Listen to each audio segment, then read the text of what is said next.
I'm Josh Barrow, host of Left, Right, and Center, KCRW's weekly forum for civilized debate across the political spectrum. Today's news cycle demands more time for deeper analysis, so Left, Right, and Center is now a full hour every week. Subscribe and listen at kcrw.com/LRC. From KCRW Santa Monica and KCRW.com, this is The Treatment.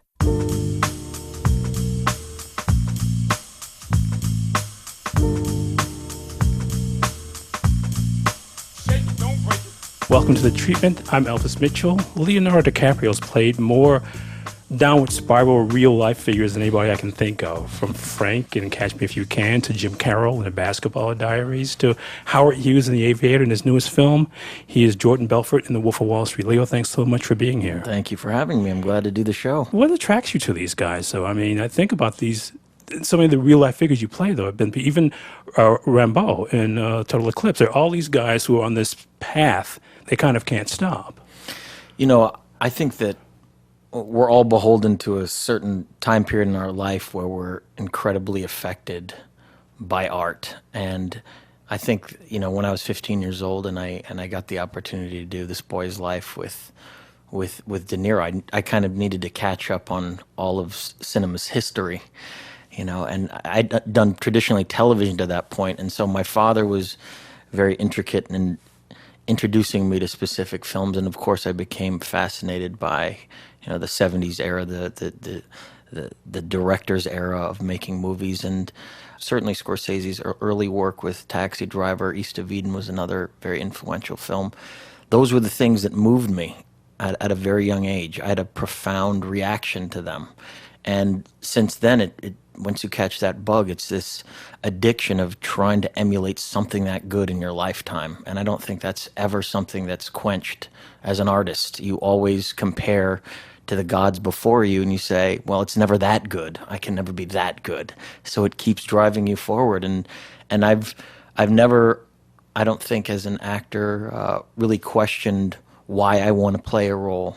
I read a script and I sit with it. And if it still speaks to me, you know, weeks or months afterwards, I know it's something that I have to do, even if it's running on a similar theme, or if it's, you know, in some ways a repetition of something I've done before. That means there's something still left to be explored. So I've traditionally done a lot of those types of characters because those characters moved me as a young man, and they provoked an emotion in me, you know. Those movies you're talking about, the early Scorsese stuff or East of Eden, are all these figures who we know are doomed basically when we meet them, even if we know nothing about the movies. And there's something about that inexorable attraction to self-destruction in some ways that motivates you, isn't there? I think so. I mean, I've certainly, with these last three films that I've done, I've been talking about it a lot, but there's been a fascination with financial corruption and greed and in America, and the corruption of that American dream, you know. In a lot of ways it's been about, you know, the recreation of oneself to achieve this idealistic image of what a great American must be. I mean, that's prevalent in Gatsby as well, so much of that. I mean, but there's an innocence in Gatsby, though. I mean, because he's really trying to make himself into something pure. Yes. He's trying to leave his background I mean, his behind. motivation is completely different than Jordan Belfort's, and that's quite clear. That's one way to put it, I guess. The way we start this movie off, and you know, right off the bat, we dish out to the audience exactly what they're going to see for the next 3 hours, and that is a guy that is incredibly narcissistic, giving into every possible indulgence he can with complete disregard for anyone except himself, whereas Gatsby, you know, the purity of that character is, yes, he went into the underworld to create his fortune, but it was for the love of a woman, you know. And but also there's the difference seems to be is that Gatsby wants to be an adult and Jordan is basically infantile. You know, he wants to remain a teenager forever, doesn't he? Well, in a lot of ways, there were, you know, two sides of the same coin, you know, both these characters. Gatsby is almost, to me, it's the greatest pretender of all. I mean, the more I read that book, the more I just became incredibly fascinated with the idea of this young man that wanted to be a Rockefeller, wanted to be a great American. He wanted to be the new aristocracy of Long Island, so to speak. And you know, he created himself in the underworld and and it's such an existential book, and it just, the more you read that novel, the more powerful meaning it has. This film, on the other hand, we knew we weren't taking on sacred American literature. You know, we knew we were trying to do a reflection of something that's in the very fabric of our culture right now. And that's what is so kind of polarizing about this film, and why it's getting such a strong reaction, and, you know, why some people, I think, are missing the point of what this movie's ultimately about. But it's fascinating to me nonetheless, because I think that's the era that we're living in. I think that no matter what we say, that's the era that we're living in. For whatever reason, through the evolution of man, we have not been able to conquer that one incessant need to accumulate as much as we possibly can. It's occurred to me that some of the guys you played, maybe until even Jordan, are guys who've always wanted to seem older than they are. I mean, they're all guys who want to, like, even, I mean, I was really struck by watching Basketball Diaries again, how he really wants to be taken as a man, Jim Carroll. It's more important to him than anything that he looked upon as a man, as an adult. You can say the same thing about Calvin. You can say the same thing about Romeo. There's some of these guys that you played who want to be thought of as grown men. Absolutely. And that's a fascinating thing to have play through your career. Especially somebody who I think is like me, who's grown up in this industry in front of everybody. You know, I did an interview before this, and people were like, what did your parents think about Wolf of Wall Street? Did they? I wanted to say, look, I'm 40 years old. At this point, I've been doing this for 25 years. Who cares what my parents think about it? Look, I'm doing something for a specific reason, but yes, I've been sort of, you know, I've been doing this for such a long period of time that I think that not only the themes of the films that I choose, I think people connect me with them in a lot of ways, and that is absolutely the truth. I mean, I'm fascinated with the subject matter. I don't know if I'm going to do any more movies about it, but the idea of where I came from in Los Angeles, seeing how the other half lived, seeing how, you know, people in this industry got to do this professionally for a living. You know, I keep saying this, but I was like Nick Carraway. I was within and without. I lived within the vortex of Hollywood, but I wasn't a part of it. You know, I had to sort of fight and hustle my way to become that, and prove myself as a man in the process. And it's been a bizarre journey, but it's definitely had a reflection on the type of movies that I've chosen as well, I think. I feel like that too, because also there's a kind of innocence in some of these things that you've done with these guys trying to prove themselves as adults.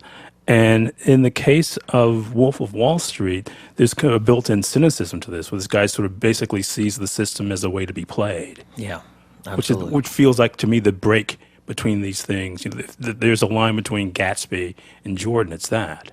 Absolutely.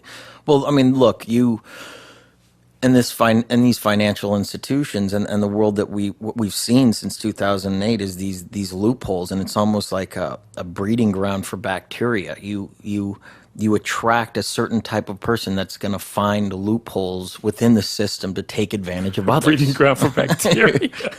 But it's truth. It's the truth. Jordan, to me, is not that. He's not. Look, he wrote this book as a cautionary tale. People have had some... Yeah, because in reading the book, there's almost like in each chapter, and then that moment where he like walks into basically the boiler room, it's almost like a cartoon, like bulb goes off over his head. And there's a bit of a smile in the book. I mean, it's... No, absolutely. We wanted to reflect the absolute sheer utter enjoyment of how great of a time these people were having, screwing people over and living the life of, you know, Roman emperors. That's the movie we wanted to make. We didn't want to make a traditional sort of film that had a didactic approach to how people should feel about. But you've never done that these kind of characters. film anyway. I mean, what's Well, this one in particular, I think, was very bold in that regard. Right off the bat, he explains what his attitude is. You know, there's no discovery process. It's like, look, this is the movie you're going to see. This is the man I am, and this is my attitude about the world that I live in. So you're going to sit here for the next 3 hours and deal with it. And that's important to me because, you know, what Marty said to me, and he's done many films like this that I think are polarizing, that take chances from Mean Streets to Last Temptation of Christ. But there's a sense of Catholic, those films you know, Last Temptation of Christ and Mean Streets, there's a pervading sense of Catholic guilt. These guys are tortured. Even Henry Hill, to some extent, feels like he's waiting for the left hand of God to come down and crush him. In this movie, he's above the law. This is the first Scorsese movie I can think of where there's been the kind of pure pleasure, almost like something like Kiss of Death, where the guy really enjoys his life of criminality and doesn't fear any kind of repercussion. Yeah, absolutely. And that was a hard line to walk the entire filmmaking process. There were so many moments in this film where I think we could have taken a more traditional approach, and it's certainly towards the end when the film gets very, very dark with my wife and the use of drugs, we kept saying, look, if we don't portray this man's attitude during this time period, and I do want to preface this by saying that, he's a very different person now, but for where he was during this time period, this is who he is. Let's be authentic about that. Let's not try to apologize for that, and let's not try to create him into something that he wasn't. I think that he was riddled with guilt, certainly afterwards, and probably during that time period. But for that brief, fleeting moment, he felt like a god. He felt like a cult leader. That he was, that he was above the law.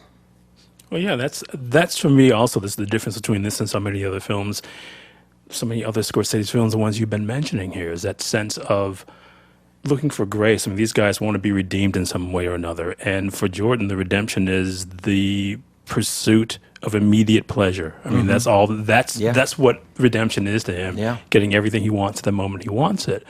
And I just wonder if you talked with Marty about that this felt like such a break from these tortured protagonists that he had before. I mean, Jordan's tortured by everybody else, but he himself is not tortured. No. To us, it was capturing something that is in the very fabric of our culture. What we're ultimately trying to portray is something that is rampant out there in the world we live in. But as filmmakers, what we wanted to explore was what's so enticing and fun about it. What's so interesting? What makes somebody not look at the wake of their destruction? And taking a non-traditional approach to that was what was interesting for us to do on this large of a scale of a film, because you don't see films like this. I mean, I keep referencing Caligula over and over again, but that's the closest thing I can reference when I'm talking about this movie, because they gave into every hedonistic indulgence. Have you seen Caligula? Yeah, I have. It's truly an awful movie. I know, but but it's that attitude. When you say that, people are going, wait, Caligula, what are you doing? But even in Caligula, there's a kind of sense of fear. I mean, he's created this.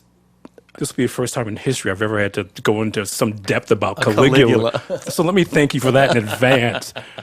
But everybody around him, there's this sense of fear that if you don't go along, that you will be punished. Yes.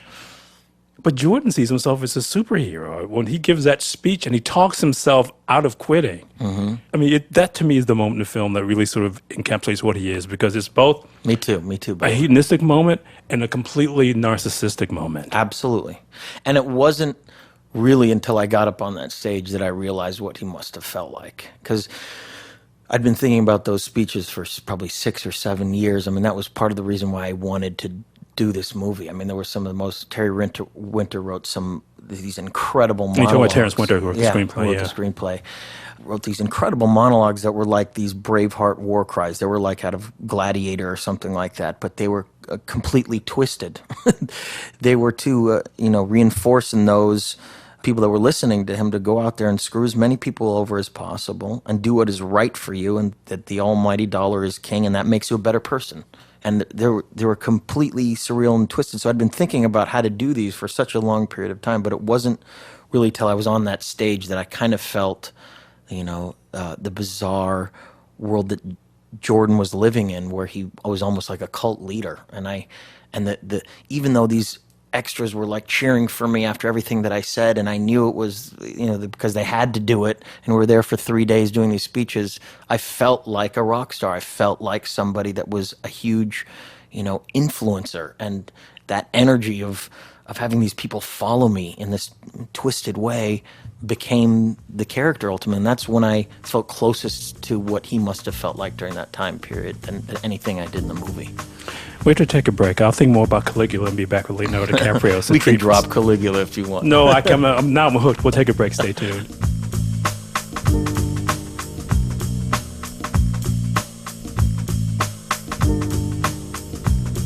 You're listening to The Treatment with Elvis Mitchell from the studios of KCRW Santa Monica. Jump into a new mode of music discovery with the KCRW Music Mine. It's our first iPad app dedicated entirely to music exploration. The Music Mine brings you an interactive experience with a constantly evolving galaxy of audio, video, and photos. Discover by artist, by DJ, or by song, and easily share the music you love with friends. The KCRW Music Mine. Dig into it on your iPad. More info at kcrw.com. Welcome back. It's the Caligula Hour. I'm talking with Leonardo DiCaprio about his newest film, Wolf of Wall Street. It's The Treatment.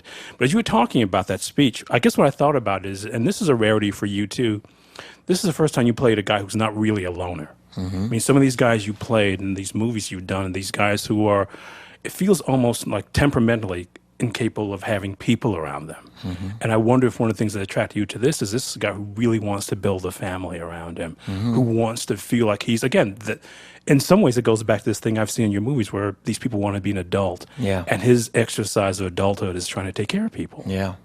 Well, I think you are right. I think in a lot of ways that's how he viewed it. I think he was creating, his own family in a lot of ways. I mean, he didn't belong anywhere. There's one scene with the FBI agent that I have on the boat where he goes, well, Jordan, a lot of these guys, their fathers were like this before them, their grandfathers were like this, but you got this way all on your own. He's a self-created man in the context of what he thinks, the hi-hat guys on Wall Street were supposed to be like. And so he created this completely fabricated world to have a sense of family, I think. You're absolutely right.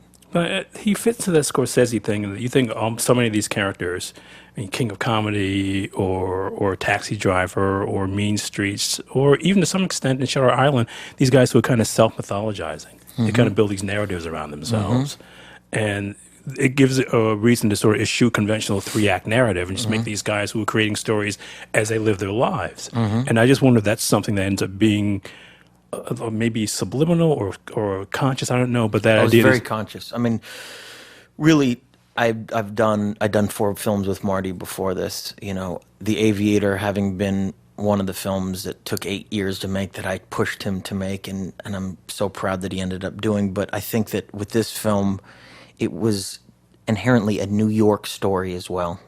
It was kind of tailor-made for the types of films that Marty's done in the past. And by no means is it a trilogy to Goodfellas and Casino, but it's along the same vein. It's almost like, where would these guys' children have gone? They would have tried to, put a white collar on and, It's also guys who have grown up seeing Casino and want to live like that. Exactly. And they're all influenced by that. I mean, there's tons of references to cinema and trying to emulate these guys within this movie, But it was an interesting journey for me because, I was very specific about Marty, with Marty from the onset of saying, look, these are some incredibly disreputable people. People are not going to like these guys at all. And we're going to portray them, for what they were during this time period and not try to sugarcoat it. And he goes, look, I've done many films like this. Many films have gotten incredibly polarizing reactions when they first come out. I'm used to it.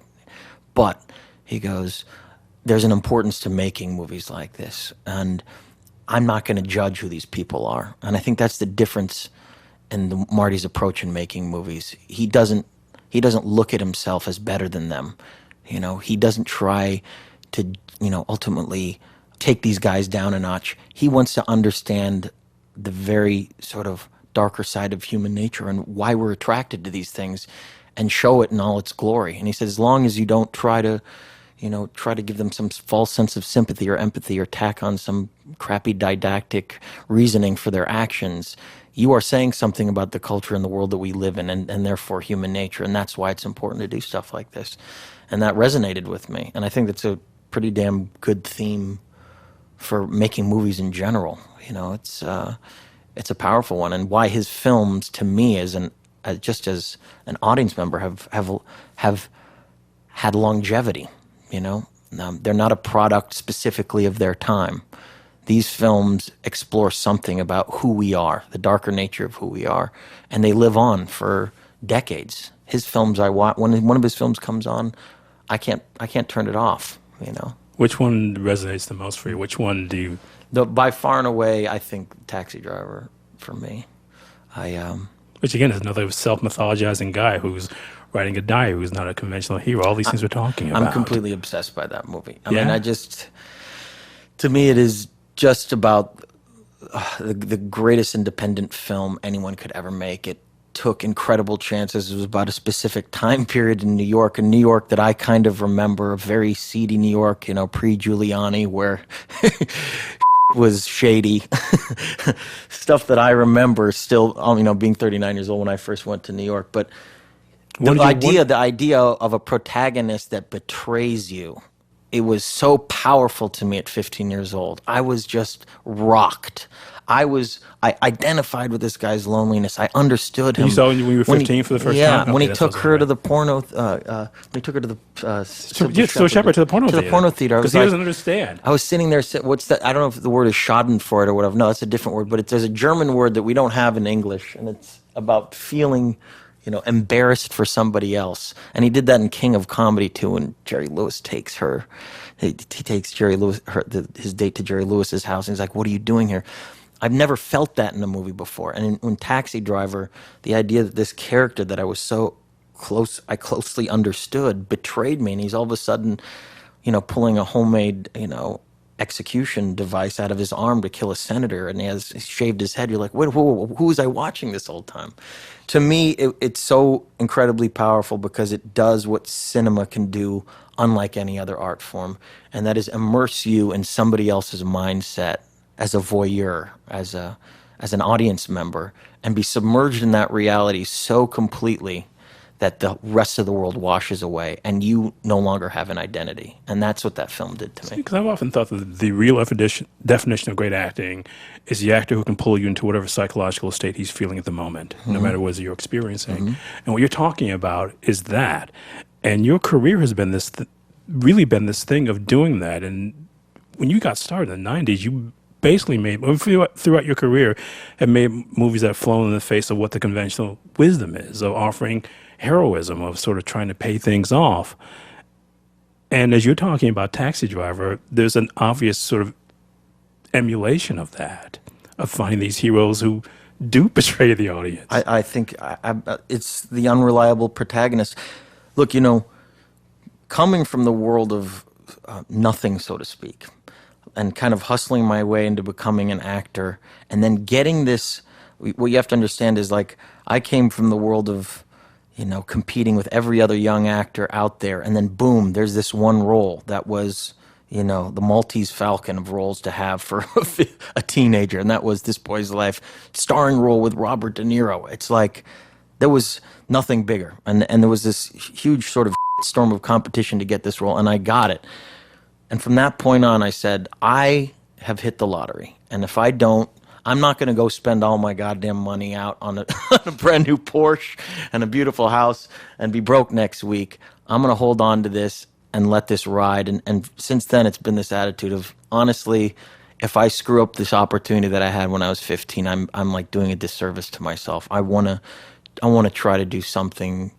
I want to at least try to, reach for, performances within myself, or at least attempt to, that hopefully are as good as the stuff that I saw when I was that age. Because you're talking, and then thinking, you mentioned East of Eden, so many of these characters you played are these guys who are extraordinarily lonely. And I wonder, what is that emulation of these guys we're talking about in these movies that you saw? You certainly say that about Travis Bickle or many of the protagonists. Even Rupert in King of Comedy is an extraordinarily lonely guy. Is that something that you feel you've been trying to find a way to play in so many of these movies?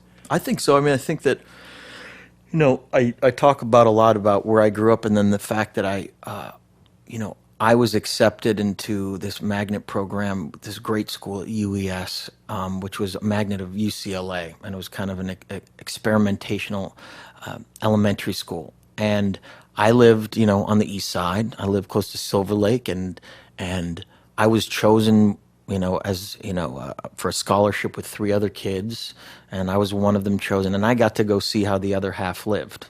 So therefore, I got to see how Beverly Hills lived. Yet I went back home to the east side, and I didn't really have many friends or much of a community around me in my neighborhood. I was hanging out with those kids, but then I went back to the east side.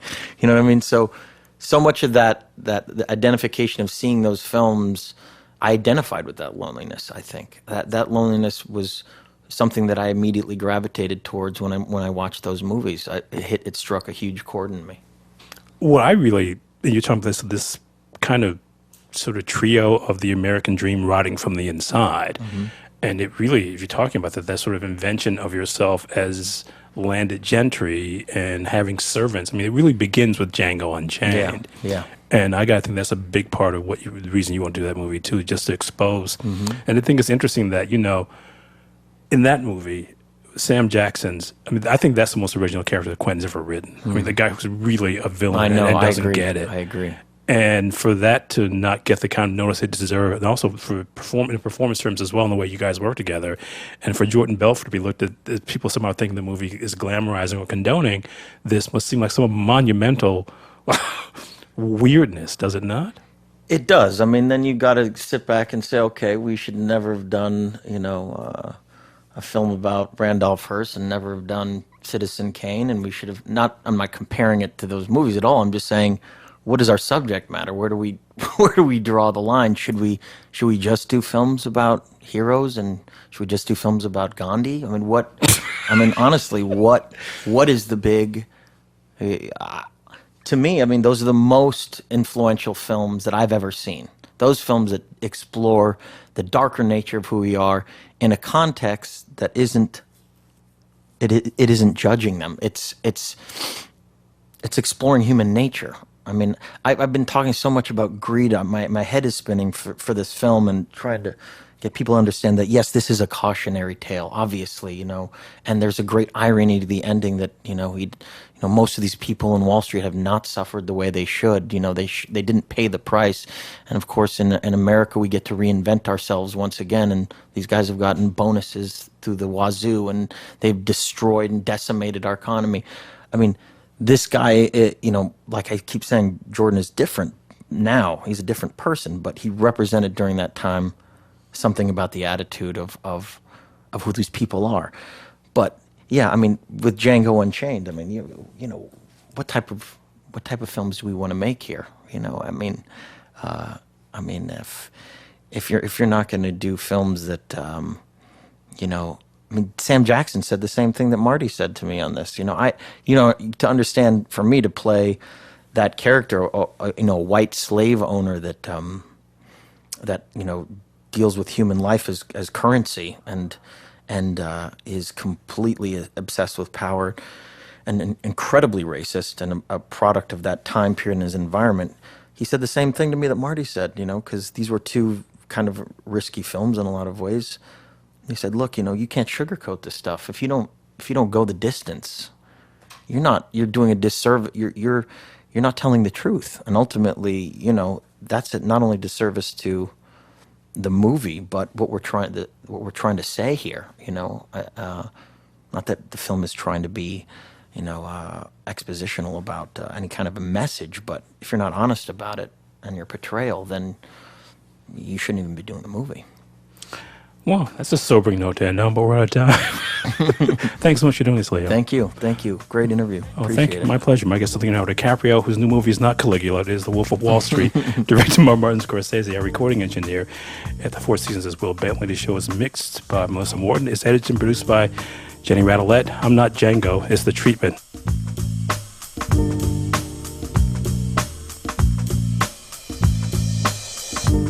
Find past episodes of The Treatment at KCRW.com or subscribe to the podcast on iTunes. Listen to The Treatment on demand on your smartphone with KCRW's apps. The Treatment is produced and distributed by KCRW Santa Monica.